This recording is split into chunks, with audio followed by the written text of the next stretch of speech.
Entrepreneurial needs. So tell me a little bit about Ritz Momentum and how this came about. 20-30 times more than they had in the beginning. Yeah. So you will never be able to get these investments back. You're taking the education aspect, but the product development cycle, the education cycle, the advertisement cycle. I felt this pain. However, at the end of the day, I succeed a lot. Failure, dropping, succeed, new business, moving to United States, failing again, and then starting again, and then selling. And I can turn to somebody to help me out in this space, because this community has been more supportive than anything else I've ever seen in this space. Hey guys, how you doing? Joshua Porter, coming in again, live from Prosper, Vegas 2022, and I'm talking to Izabella Ritz with Ritz Momentum, and I actually found out about Izabella a long time ago. Was right. Several years back, actually. I think this was back in 2018, 2019. It was one of her students reached out to me asking me about my experience with building chatbots. She passed that information on to Izabella. Izabella reached out to me. We had a bit of a back and forth conversation for a little bit. It was... Damn, I know what case we're talking about, Anna. Yeah. Right. Yeah. Oh my gosh, yeah. I told you, 2019. Sharp memory. Late 2018, early 2019. And I bumped into her live here at Prosper. She's had a massive resurgence, Ritz Momentum. So we're going to talk about what your experience has been in Amazon. What's it like speaking to a lot of your students that are Eastern European, and how you're adapting to everything that's going on in the environment right now. Let's not dive to the politics. No, we can stay away from politics. Yeah. Keep it strictly Amazon. Strictly about Amazon. Right now, we actually trying to figure it out how our customers are going to survive, just because everything is shut down. Like they cannot receive money, they cannot send money. However, before that, we have a huge Russian-speaking community here in the United States and Canada, and some of them in Mexico, actually. Some of them in Australia too. We're doing very deep product research with a high demand, low competition based on the custom to data approach. And I believe it's one of my unique strategies that I was using, because I'm selling on Amazon, and we've been always trying to find the best approach to sell the product that people actually want to buy and don't have to buy. Because when you go on Amazon, you can see a lot of stuff and everything is kind of the same. People just competing based on the price or color or something else. Yeah. So we're trying to make things unique, and we're trying to satisfy the consumer. Yeah. And obviously not only trying to satisfy the consumer, but meet our entrepreneurial needs. So tell me a little bit about Ritz Momentum and how this came about. You're obviously a serial entrepreneur in the space. You've been doing this for quite some time.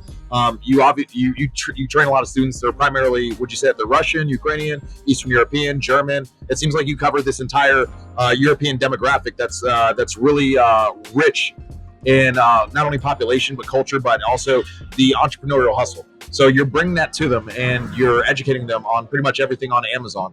I remember you guys having a conversation with Dima Kubrak from Sellerwise, being an educator for your course at one point in time. Is that correct? I don't remember that he was learning something from me, teaching your students. No, he didn't. No? Nuh-uh. I could have sworn I saw another Dima. Another Dima who was with him. He was actually my student at some point. Oh. Yeah, and I didn't know about it till he showed up at the last Prosper, and he told me like, "Oh, I was your student, by the way." Like, oh, okay, that's nice. Oh, okay. So, yeah, but Dima, no, I don't remember that he was actually teaching. I never invited, but anyway, he's great. No, Dima is great. Dima, if you're watching this, hopefully you are. I would have loved to have had you come over to the booth. We can all just have like a nice little powwow and just sit down and I wish I could take this setup with me and just move. Don't worry, next Prosper, this setup will be completely mobile, and I'll be going around and bothering people on the floor. I think it'd be fantastic. I actually prefer to do it like that. I think it would be great. So in regards, this is my last one. I'm a little bit tired. I'm a little bit brain shot right now, but it's all right. tell me about Ritz Momentum and how this came about, how students can learn more about it. Well, what are you educating them on? Are you primarily focusing on the Amazon platform? Are you moving off to other platforms? Is it just a product research course, or tell me everything that about it? I will try to be short. Yeah. Because no, I'm already short. I mean, Yeah. Anyway, we're trying when we're building the business, we focus on how our customers are going to sell their products. Yep. So we're thinking about their ACOS, we're thinking about their PPC here. Because at the moment we're doing the product research, because we understand some people, they are hiring the team, some people are hiring experts, and some people they're doing by themselves. Yeah. And knowing how people are struggling with the advertisement, we are trying to prevent their struggle in the future to make more work on the front end. And we're also thinking about how people are going to scale, because right now the market is so hot, and aggregators, brands, they are buying each other, they are acquiring businesses. When we're listing the business to sell, like Amazon business to sell, we're getting about 150 requests within 24 hours from people who want to buy the business. So we focus right now on find the product, launch the business, scale it within 8-12 months, and sell it in the future. Okay. Which like helping people to invest, let's say $70, $80, $90,000. Some people invest in 30. Yeah. Like it just, we're working with the different budgets, and then people are scaling and they can have like 20, 30 times more than they had in the beginning. Yeah. So you will never be able to get these investments back. However, to make sure you can actually make this money, you have to assume the risk, because business is always risk. So this is like shortly what we're doing. We're trying to help people to grow and help people who don't know anything about Amazon to start without fear, knowing that we can reduce their risk. So it sounds like you guys have a true business incubator, and what you're doing is taking an idea from thought to conception, then to reality, building that up as quickly as possible, and then getting it sold not only as quickly as possible, so that they can reap the benefit of their investment within a potential 2-year time frame. Probably even less, because most of the brands, especially the new companies, new brokers, they're interested to buy business when it's young. Yeah. Because for them it's cheaper. Yeah. And for the seller who is hungry, he wants more money right now. He's ready to sell for 3.5, for example, and he's selling it right now and here. So he's getting his money back and money on top. So now he has a big chunk that he can invest and reinvest and like actually start the big Amazon business, and he can start growing faster and more and like become a pretty big fish. And for the broker, it's a great model, because now they can grow something that just started.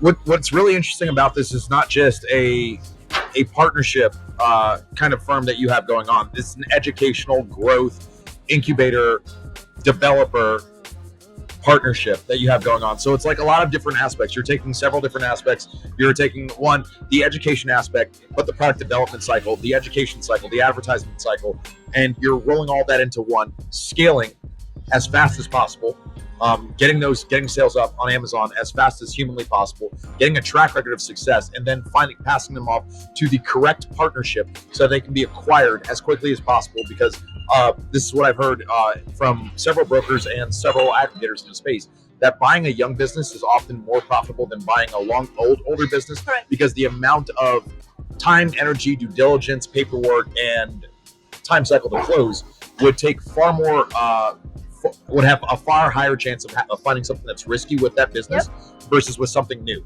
And with something new, they can easily bring it in as an additional brand to a legacy brand that already exists. And then they can start that process all over again. What this is doing is actually giving the original investor, the original owner of that brand, equity back into their pocket, so that they can actually start another brand, or they can go off and live their new lifestyle if they want to. Maybe they've had a fantastic exit. But how did you come about going about this idea? Because it sounds like this has been a long time evolution, and it's taken some iterations to make this as successful as possible. Yeah. First of all, thank you. You formed everything we're doing in like 2 minutes, and you presented it so good. Now it's more clear for everybody. Words. Yeah. So I am serial entrepreneur still, and I was and I am since my 17 years old. So I created my first business when I was 17. I sold it when I was 18. So I felt this taste on like when you can earn, let's say, I don't know, some thousand a month, and then you can have $1 million within a second, and like it feels so good when you have a chunk of money. And of course I was like chilling a little bit. Then I started a new business and then I sold it again and it worked. And then I did it again, and then I did it again, and then I did it again. And it feels so good when you can do that.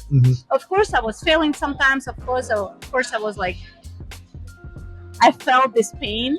However, at the end of the day, I succeeded a lot.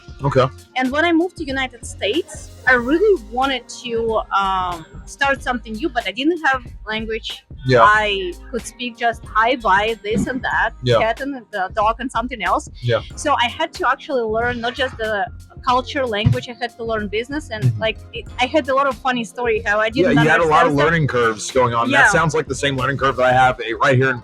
When I live in Mexico, I can pretty much say hi, bye, cat, and dog.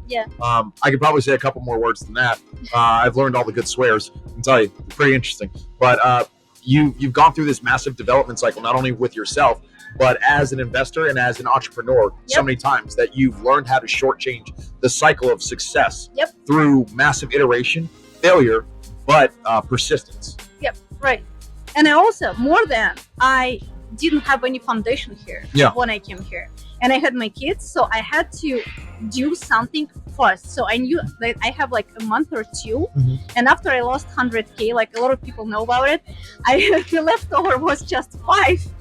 So I invested this 5K into Amazon, and I succeeded. I was lucky, and I had my return very fast for $14,000, and then I just kept going. I kept going, and I started to teach people again. I was dropping, and I started again, and then one day we just we created the agency. And now this is how we combine all my knowledge or my expertise, and now it's a team. It's a pretty big team where we can do, as I said, we can prevent the failure. We can make them succeed in the future, and we can do a lot of. That's why we're doing a lot of front end work. A lot of work in the front end. I also tried a little bit sorry because like we've been talking the whole day, like you. The whole day. So anyway, this is our key. This is how we did everything, and how I did everything, because like failure, dropping, succeed, new business, moving to United States, failing again, and then starting again, and then selling. And I think the lesson that we can all learn from this is that persistence is key. And no matter what you do in this industry, just never give up. If you need help, always seek the help that you need to get you to where you need to go as quickly as possible. This community, again, the whole purpose of these videos here at Prosper is to show you that there is a community that exists, right? We're not just a bunch of people that are behind Facebook profiles and LinkedIn profiles. We're actually living, breathing human beings. I can tell you that. I've hugged and laughed and probably cried with a couple people on this floor already within this past couple days that I've been here, and it's honestly been an amazing experience. I've made more friends than I could possibly imagine, and I know at any point in time, if I need assistance, I can turn to somebody to help me out in this space, because this community has been more supportive than anything else I've ever seen in this space. And I'm sure the real reason behind why you built your own community, Ritz Momentum, is not only just to, one, empower people, but to build a community of people that are like-minded, that want to support themselves, whether they have their cultural differences or not. We're all in this together, guys. So with that being said, I just want to thank my guest, Izabella Ritz with Ritz Momentum. She's my final guest of the day. I made sure to get her in for a few moments. Make sure that you guys, if you want information about her, it's all going to be below in the description of the video. Point down. Make sure you smash like, subscribe. Prosper 2022. Vegas coming in hot. Goodbye.